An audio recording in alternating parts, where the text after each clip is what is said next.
अस्सलाम वालेकुम गाइज़ उम्मीद करता हूँ आप सब खैरियत से होंगे। जैसा कि आपको पता है कि हम एडवांस एक्सेल का फर्स्ट सेशन स्टार्ट करने जा रहे हैं। हमने ग्रुप कम्युनिटी से भी पूछा था कि हमें बिगनिंग से स्टार्ट करना चाहिए या एडवांस से, तो वहाँ पर हमें वोटिंग जो रिसीव्ड हुई है वो एडवांस एक्सेल की हुई है, तो हम एडवांस एक्सेल की तरफ ही बढ़ते हैं। वैसे तो एक्सेल एक ऐसी एप्लीकेशन है जिससे पेट कभी भी नहीं भरता। जब से कंप्यूटर बना गया है उसी के साथ ही ये ऑफिस की एप्लीकेशन बनी है, तो एक्सेल का हमेशा साथ रहा है। इसके साथ इसमें वक्तन फ़वक्तन जो है वो अपडेट होती रहती है। जैसा कि पावर क्यूरी के बारे में हम आज पढ़ेंगे, तो पावर क्यूरी भी 2013 में लॉन्च की गई थी। इसी तरह जैसे आज एआई का दौर है, तो एआई के साथ साथ इसमें अपडेट होती रहती हैं, लेकिन ये एक ना ख़त्म होने वाली एप्लीकेशन है। इसको हर इंडस्ट्री में यूज़ किया जाता है। ये एज एक डेटाबेस के तौर पर भी यूज़ होती है एप्लीकेशन। तो हम सबसे पहले चलते हैं अपने वर्क की तरफ। हमारा एक सेशन का फोल्डर बना हुआ है, हम यहाँ उस ऑप्शन को ओपन करते हैं। हमारे पास यहाँ पर ना 3 किस्म के डाटा हैं। एक तो हमारे पास एक बड़ा लार्ज डाटा सेट है जिसको हम एक्सेल की फ़ाइल में नहीं खोल सकते। इसी तरह हमारे पास एक डाटा है जिसके अंदर डिफरेंट किस्म की शीट्स हैं, और हमने उन शीट्स को एक ही फाइल के अंदर अपेंड कराना है। ये हमारा डिफरेंट किस्म का डाटा है, सो ऑन ये शीट्स ऐसी चलती जाएंगी। हम चाहते हैं कि ये सारा डाटा एक ही फाइल के अंदर मर्ज हो जाए, अपेंड हो जाए, तो हम उसको भी परफॉर्म करेंगे कि कैसे करते हैं। इसी तरह हमारे पास मल्टी वर्क बुक हैं।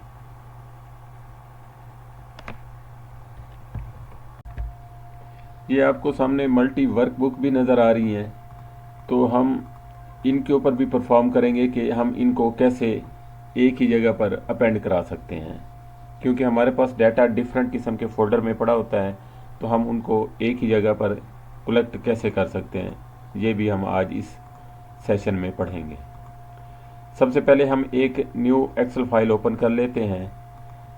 इस फाइल के अंदर हम परफॉर्म करेंगे कि हम लार्ज डाटा सेट का कैसे देख सकते हैं, उसके ऊपर हम अपनी इनसाइट्स कैसे निकाल सकते हैं। ये हमारा एक एक्सेल का इंटरफेस है। हम यहाँ पर डाटा के मेन्यू में जाएंगे। यहाँ से हम गेट डाटा के अंदर जाएंगे। हम यहाँ से भी डाटा को हासिल कर सकते हैं, लेकिन किसी के अंदर जो डिफरेंट किस्म के वर्जन यूज़ कर रहे होते हैं, वहाँ पर एक्सेल का डिफरेंट किस्म के ऑप्शन आ रहे होते हैं। पावर क्यूरी का ऑप्शन भी आ रहा होगा, और भी बहुत सारे ऑप्शन आ रहे होंगे। तो हमारे पास ये देखें मुख्तलिफ़ किस्म के सोर्सेज हैं। हम डाटा को कहाँ कहाँ से इंपोर्ट करा सकते हैं। हम वेब से इंपोर्ट करा सकते हैं, टेबल इंपोर्ट करा सकते हैं। इसी तरह सेम बहुत सारे सोर्सेज दिए गए हैं कि हम कहाँ कहाँ से डाटा एक्सेल के अंदर लेके आ सकते हैं। ये डाटा बेसेस हैं जिससे हम डाटा को इंपोर्ट करा सकते हैं। एसक्यूएल है, एक्सेस है, इसी तरह बहुत से सैप हाना की ऑप्शन भी अब आना शुरू हो गई है। तो हम यहाँ पर एक CSV फाइल को इंपोर्ट करना चाहते हैं। ये जो हमारा लार्ज डाटा सेट है ये CSV के फॉर्मेट में है, तो हम CSV के फॉर्मेट को इंपोर्ट करेंगे। हमारा डाटा कहाँ पर पड़ा हुआ है, जी में जाएंगे, एडवांस एक्सेल के फोल्डर में जाएंगे, यहाँ सेशन का फोल्डर ओपन करेंगे, और यहाँ पर ये लार्ज डाटा सेट है। लार्ज डाटा सेट को हम ओपन करेंगे। इंपोर्ट पर जैसे ही क्लिक करेंगे, हमारे पास ये लार्ज डाटा सेट इंपोर्ट होना शुरू हो जाएगा। यहाँ पर देखिएगा एक पावर क्यूरी की विंडो ओपन हुई है। इस विंडो में आपको वही कॉलम नज़र आ रहे होंगे जो आपके डाटा के हैं। तो हमने इसके अंदर किसी किस्म की कोई क्लींजिंग नहीं करनी, कोई इसके अंदर एडिटिंग नहीं है। हमारा सिर्फ डाटा एक लार्ज डाटा सेट है जिसको हम देखना चाहते हैं। तो हम जस्ट यहाँ पर ट्रांसफॉर्म डाटा के ऊपर क्लिक करेंगे। जैसे ही ट्रांसफॉर्म पर हमने क्लिक किया, हम पावर क्वेरी एडिटर में पहुँच गए। पावर क्वेरी एडिटर में हमें ये डाटा सेट्स नज़र आ रहा है तकरीबन। तो इसको हम पाइवट टेबल की मदद से इसकी बाकी चीज़ें कैसे देख सकते हैं। तो हम यहाँ पर इसको जाकर जस्ट क्लोज एंड लोड करना है। अगर आपने इसका देखना है कि ये आपका डाटा स्ट्रक्चर सही है तो ठीक है, अगर नहीं है तो आप ट्रांसफॉर्म में जाकर कंट्रोल A+ करेंगे, इस डाटा को सिलेक्ट कर लेंगे। उसके बाद डिटेक्ट डाटा टाइप आपको नज़र आ रहा होगा, यहाँ पर हम क्लिक करेंगे तो ये हमारा डाटा के जो चीज़ें हैं ये सब डाटा टाइप की स्ट्रक्चर जो है ये सेट हो जाएगा। जो नंबर्स होंगे वो नंबर में आ जाएंगे, जो टेक्स्ट है वो टेक्स्ट में आ जाएगा। तो हम ये सिलेक्ट करने के बाद हमारे पास होम में जाने के बाद हम क्लोज एंड लोड टू के ऊपर क्लिक करेंगे। जैसे ही क्लोज और लोड टू के ऊपर क्लिक करेंगे तो यहाँ पर एक बॉक्स ओपन हो जाएगा। हमने जस्ट डाटा को देखना है कि डाटा के अंदर कितनी रोज़ हैं और क्या कुछ फीचर्स हैं। तो हम पाइवट टेबल के थ्रू चेक कर लेंगे। पाइवट टेबल के ऊपर क्लिक किया,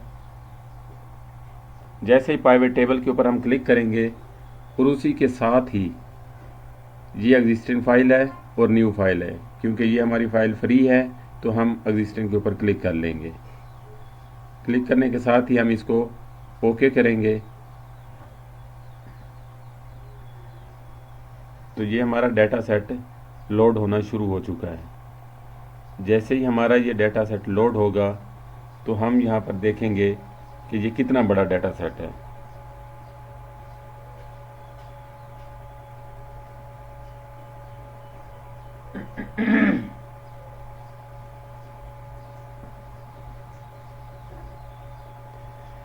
क्योंकि डाटा बहुत बड़ा है, ये थोड़ा सा टाइम टेकिंग होगा।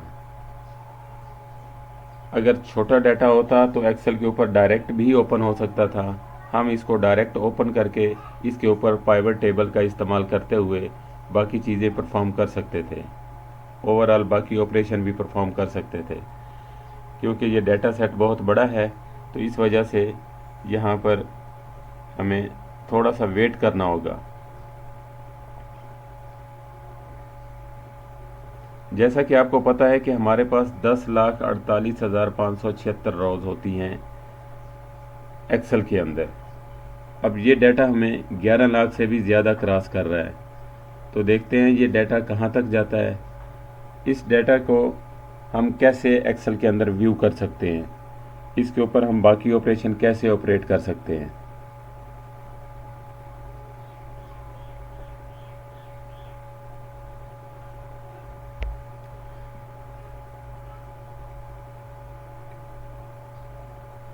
ये देखिएगा तकरीबन नियर अबाउट 16 लाख तक रोज़ पहुंच चुकी है।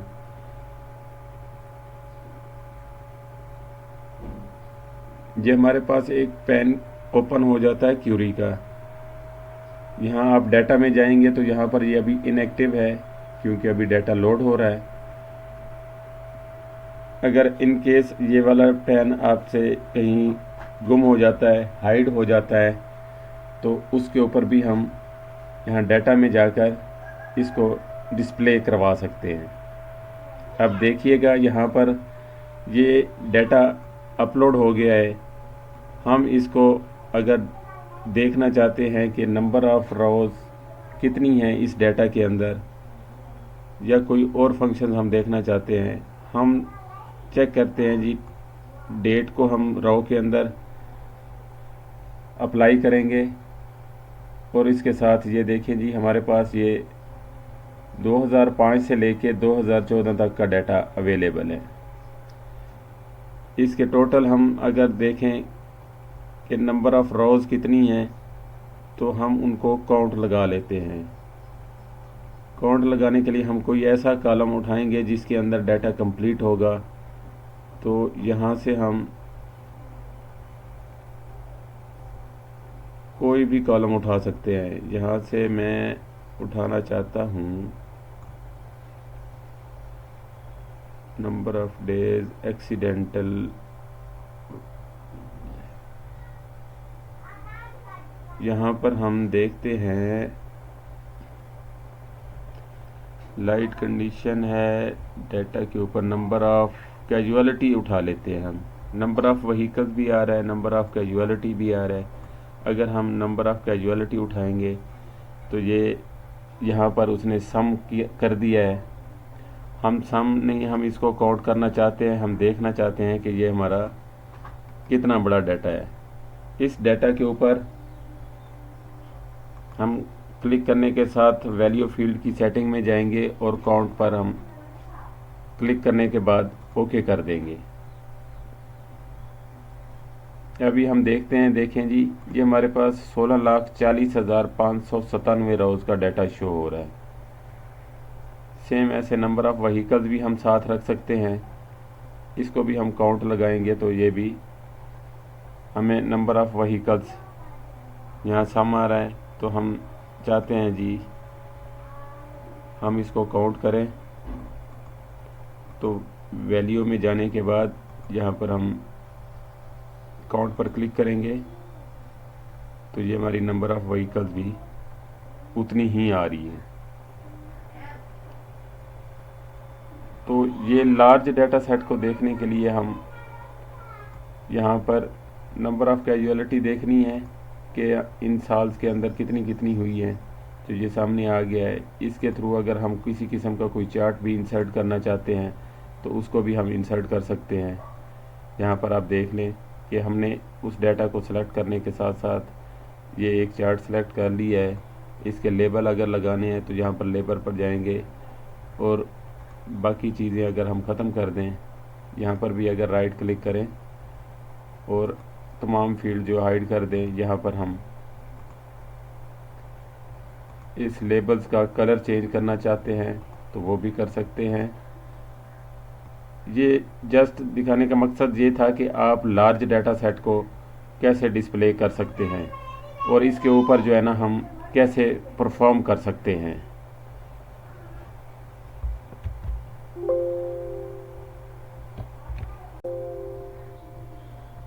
अगर हम इसके लेजेंड्स यूज़ करना चाहते हैं तो लेजेंड्स को हम यूज़ कर सकते हैं। असल पर्पस बस ये था कि हम लार्ज डाटा सेट को एक्सेल के अंदर कैसे इंपोर्ट कर सकते हैं। यहाँ पर भी आपको एक पैन नज़र आ रहा होगा क्वेरी एंड कनेक्शंस का। यहाँ पर भी आप देख सकते हैं कि हमारी कितनी रोज़ जो है ना वो लोडेड है। अगर हम एक्सेल की सिंपल बात करते हैं तो यहाँ पर आपको कंट्रोल एरो की से हम डाउन में चले जाएंगे और यहाँ पर देखेंगे तो हमारे पास नंबर ऑफ़ रोज़ जो है ना वो 10,48,576 रोज़ है, जबकि हमारे पास जो डाटा लोड हुआ है वो 16,40,597 रोज़ का लोड हुआ है। तो अब ये देखें जी हमने कैसे डाटा को चेक किया है और अपलोड किया है थ्रू पावर क्यूरी।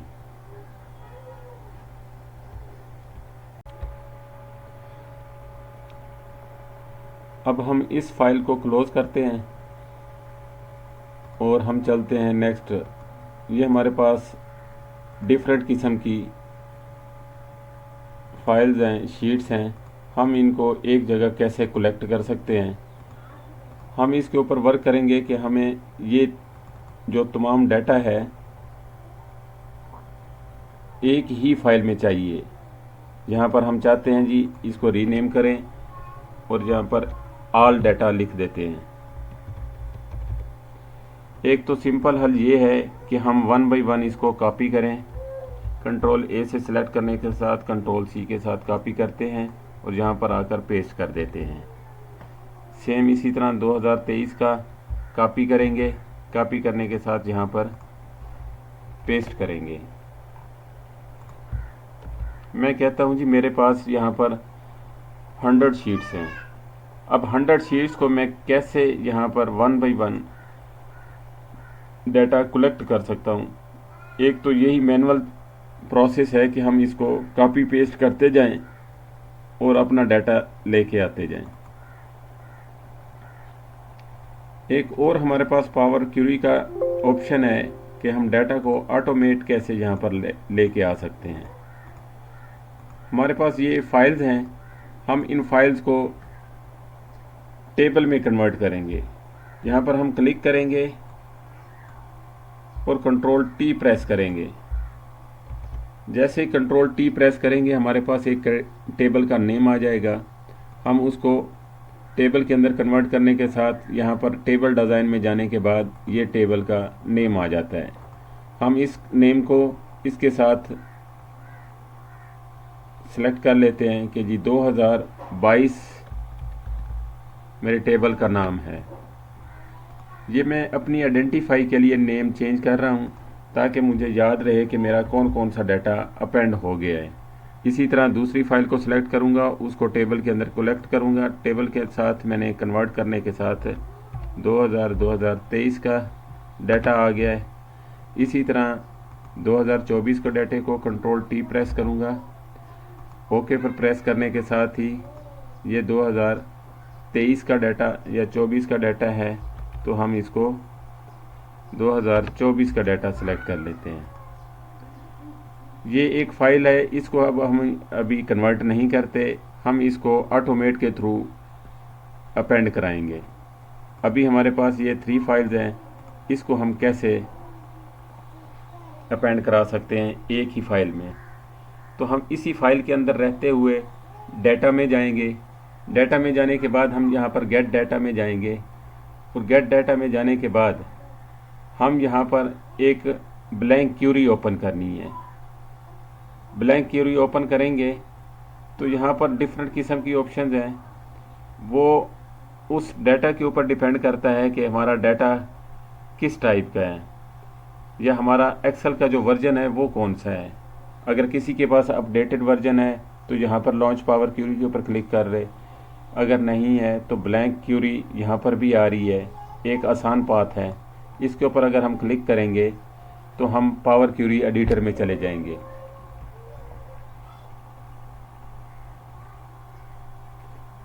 हमारी एक ब्लैंक क्यूरी ओपन हो चुकी है।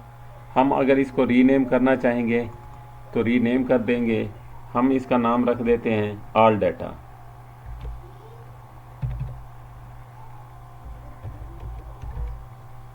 ऑल डाटा के नाम से हमने इसको रीनेम कर दिया है और यहाँ हम फंक्शन वाली बार में चले जाएंगे। यहाँ पर हम एक फंक्शन अप्लाई करेंगे उन 3 फाइल्स को कैसे इंपोर्ट करना है। यहाँ पर हम लिखेंगे is equal to Excel dot current workbook. अब हम इसके ऊपर करंट वर्कबुक के ऊपर काम करना चाह रहे हैं, तो हम करंट वर्कबुक सेलेक्ट करेंगे। जैसे ही हम करंट वर्कबुक सेलेक्ट करेंगे तो यहाँ पर हम राउंड ब्रैकेट के साथ इसको क्लोज कर देंगे। जस्ट इतना सा वर्क करना है और हम इस साइन को टिक मार्क भी कर देंगे, इंटर भी प्रेस कर देंगे, तो हमारा वो डाटा इंपोर्ट हो जाएगा। अब एक्चुअल हमारा ये कंटेंट है और ये हमारा फाइल्स का नेम है। जो हमने फाइल्स का नेम दिए हुए थे टेबल 2022, जो टेबल अंदर हमने लिखे थे, ये वो वाले नेम हैं टेबल के, और ये हमारा कंटेंट है टेबल के अंदर जो है। अगर हम यहाँ पर कॉर्नर पर क्लिक करते हैं, यहाँ पर देखिएगा ये हमारा डाटा आ रहा है हर टेबल्स का अलग अलग। अब जस्ट हमने इसको एक्सपेंड करना है। हम कैसे एक्सपेंड करेंगे? हमारे पास ये एक फ़िल्टर लगा हुआ है, उसको हमने ओपन किया है। ओपन करने के साथ हम use original column name and as a prefix, इसका अनचेक कर देना है। इसको अनचेक करने के साथ ही हम ओके पर प्रेस करेंगे तो ये हमारा डाटा रिएक्ट हो रहा है। ओवरऑल डाटा तो आ गया। अब देखिएगा यहाँ पर ये नंबर्स आ रहे हैं, ये नंबर आ रहे हैं। जब हम इसको एक्सेल में सेलेक्ट करेंगे तो यहाँ पर ना फंक्शन अप्लाई नहीं होंगे। वहाँ पर अगर हम सम करना चाहेंगे या किसी भी वैल्यू को किसी के साथ मल्टीप्लाई करना चाहेंगे तो यहाँ पर ना हमारा वो फंक्शन गड़बड़ करेगा या एरर दे देगा। हम इसका डाटा का जो स्ट्रक्चर है ना वो सेट करना है। अब यहाँ पर डेट के साथ देखें टाइम आ रहा है, तो ये भी हमने सेट करना है। तो हम यहाँ पर कंट्रोल ए प्रेस करेंगे। जैसे ही कंट्रोल ए प्रेस करेंगे, इसके ऊपर भी वही ट्रांसफॉर्म फंक्शन के ऊपर जाकर डिटेक्ट डाटा टाइप के ऊपर सेलेक्ट करेंगे। जैसे इसके ऊपर चेक करेंगे, अब हमारा ये जो फंक्शन है डाटा स्ट्रक्चर का वो सारा सेट हो गया है। जब नंबर आ रहे हैं तो नंबर वाला कॉलम है, अगर टेक्स्ट आ रहा है तो टेक्स्ट वाला हुआ। सिर्फ डेट के ऊपर हमारे पास वो टाइम आ रहा है, हम डेट के ऊपर सिंगल जाएंगे और यहाँ पर हम डेट के ऊपर क्लिक कर देंगे। वो कह रहा है जी आप रिप्लेस करंट फॉर्मेट करना चाहते हैं, तो हम इसको रिप्लेस कर देंगे। ये ओवरऑल जो फॉर्मेटिंग है हम एक्सेल के ऊपर 1 बाय 1 जाके करना पड़ता था कॉलम का, और यहाँ पर हमें ओवरऑल कॉलम्स के ऊपर एक ही क्लिक पर मिल गया है। अब हम इसको क्लोज एंड लोड टू के ऊपर क्लिक करेंगे। जैसे ही क्लोज और लोड टू के ऊपर क्लिक करेंगे, ये हमारा उसी एक्सेल फाइल में आ गया है। वो कह रहा है कि जी आपको एग्जिस्टिंग वर्कशीट में चाहिए डाटा या आपको न्यू वर्कशीट चाहिए। हम यहाँ पर एक न्यू वर्कशीट क्रिएट करना चाहते हैं कि ताकि जो हमारा डाटा है वो उस न्यू वर्कशीट में आ जाए। तो हम न्यू वर्कशीट ही क्लिक करेंगे और यहाँ पर टेबल रहने देंगे। टेबल रहने के बाद हम इसको ओके कर देंगे। तो यहाँ पर ये एक न्यू वर्कशीट है, ऑल डाटा के नाम से जनरेट हो गई है, और इसके अंदर अगर हम देखते हैं तो हमारा डाटा भी कंप्लीट आ चुका है। अगर हम लास्ट वाले सेल में जाएं और यहाँ पर देखें तो ये डाटा आ रहा है। अभी हम इसको अगर रिफ्रेश करते हैं, यहाँ पर ये 398 रोज लोडेड हुई है। अगर हम रिफ्रेश करेंगे तो ये डाटा हमारा डबल हो गया है। क्यों डबल हो गया है, अभी हमने आपको लास्ट में चल के दिखाते हैं। जो हमारा ये ऑल डाटा है ये ऑटोमेटिकली दोबारा अपलोडेड हो रहा है इसी फाइल के अंदर। इसको हमने कैसे रिमूव करना है, हम दोबारा पावर क्यूरी में चलते हैं। अगर ये पेन आपको शो हो रहा है तो ठीक है, नहीं तो आप डाटा के अंदर जाकर यहाँ पर जाएंगे तो क्यूरी एंड कनेक्शन आ रहा होगा, उसके ऊपर भी क्लिक कर सकते हैं। आप इसी फाइल के ऊपर भी डबल क्लिक करेंगे तो यहाँ पर भी आपको डाटा शो हो जाएगा। अब हमने यहाँ पर देखना है कि हमारे पास ये फ़िल्टर लगे हुए हैं। इन फ़िल्टर को देखते हुए हम यहाँ पर ओपन करेंगे तो यहाँ पर ऑल डाटा भी चेक लगा हुआ है। इस चेक को सिर्फ हमने हटा देना है और ओके पर प्रेस करना है। ओके पर प्रेस करने के साथ ही हम इसको क्लोज एंड लोड कर देंगे। तो अब हमारा ये डाटा दोबारा वहाँ पर पहुँच गया है। जैसे ही वहाँ पर पहुँचा है, अब देखें जी हमारी उतनी ही रोज़ बच गई हैं जितनी हमने लोड की थी। अगर अब हम इसको रिफ़्रेश करते हैं तो अब हमारा वही डाटा रहेगा। अब यहाँ पर एक और चीज़ मैं आपको दिखाऊं, हमने एक शीट को टेबल में कन्वर्ट नहीं किया था। अगर हम अब इस शीट को टेबल में कन्वर्ट करते हैं तो ये कैसे ऑटोमेट ऑल डाटा के फाइल के अंदर जाएगी। कंट्रोल टी प्रेस करते हैं, यहाँ पर हम टेबल में इसको कन्वर्ट करते हैं। जैसे कन्वर्ट किया, यहाँ पर देखिएगा एक टेबल का नाम आ रहा है, हम इसका नाम रख देते हैं 2025। हमने इस टेबल का नाम रख दिया 2025। बाज़ बच्चे इस टेबल के ऊपर क्लिक नहीं करते, साइड पे क्लिक करने के बाद वो टेबल का डिज़ाइन ढूंढ रहे होते हैं, वो उनको नहीं मिल रहा होता। जैसे हम टेबल के ऊपर क्लिक करके हम देखेंगे तो ये डिज़ाइन नज़र आ रहा है, और यहाँ पर हम देखेंगे तो टेबल का नेम भी आ रहा है। तो ये एक छोटी सी ट्रिक है कि समटाइम्स बच्चे कंफ्यूज हो जाते हैं कि इधर उधर क्लिक करने के साथ वो देख रहे होते हैं कि हमारे पास तो टेबल का डिज़ाइन का टैब भी नहीं आ रहा, हम यहाँ पर नेम चेंज नहीं कर सकते। तो इस वजह से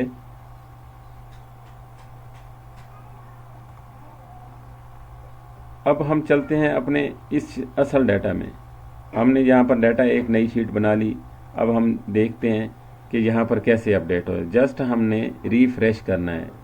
रिफ़्रेश करने का मकसद यही है कि ये देखें अब ये डाटा हमारा रिफ़्रेश हो चुका है। अगर मैं लास्ट में जाऊं और देखना चाहूं इसको कि यहाँ पर हमारा वो डाटा आया है कि नहीं आया, कि ये देखें 2025 हमारे पास आ चुका है। देखो ये है ना मज़े की बात। अगर आप कोई डाटा इसमें से निकालना चाहते हैं तो उसको आप टेबल से रिमूव कर सकते हैं। मैं पहले यहाँ पर एक पाइवट टेबल का इस्तेमाल करता हूँ। कंट्रोल ए के साथ मैं इंसर्ट में जाऊँगा। इंसर्ट में जाने के साथ ही मैं यहाँ पर टेबल्स लेके आऊँगा। पाइवट टेबल हम कैसे, ये ऑल डाटा के ऊपर एक पाइवट टेबल लेके आना चाहता हूँ, न्यू वर्कशीट में जाना चाहता हूँ, तो यहाँ पर ओके प्रेस से आ दूँगा। अब ये मेरा पाइवट टेबल है, यहाँ मैं इसको रीनेम कर देता हूँ फाइल को, और इसका नाम लिख देता हूँ पाइवट टेबल। अब यहाँ पर मैं एक डेटा उठा लेता हूँ डेट का, और डेट के साथ मैं अमाउंट उठा लेता हूँ। अब ये मेरी अमाउंट आ रही है year wise 2023, 24, 25, sum of amount आ गई है। अब मैं यहाँ पर इस फाइल को रिमूव कर देता हूँ टेबल में से। जस्ट क्या करूँगा, टेबल में जाऊँगा और कन्वर्ट टू रेंज कर दूँगा और ओके करूँगा। जैसे ही ओके करूँगा और डाटा को मैं रिफ़्रेश करूँगा, यहाँ पर आकर रिफ़्रेश करूँगा तो यहाँ पर आप पाइवट टेबल को देखिएगा, ये भी रिफ़्रेश होगी तो यहाँ से डाटा गायब हो गया है। अब अगर आप न्यू डाटा ऐड करना चाहते हैं तो वो भी इसमें ऐड हो जाएगा। इसको हम कंट्रोल टी प्रेस करते हैं और टेबल में ऐड करते हैं। ये हमारी टेबल है, इस टेबल का नाम कोई भी दे दें। हम यहाँ पर वही 2022 इसका नाम देते हैं, और अब हम चेक करते हैं कि हमारा डाटा उसमें अपडेट हुआ है या नहीं हुआ। यहाँ डाटा में जाएंगे, रिफ़्रेश ऑल करेंगे तो यहाँ पर देखिएगा हमारा डाटा अपडेट हो जाएगा। ये हमारा 2022 का डाटा भी आ चुका है। यहाँ पर आप देख सकते हैं कि हम 2022 का डाटा कैसे रिफ्लेक्ट कराया है। आई थिंक यहाँ तक आपको समझ आ गया होगा।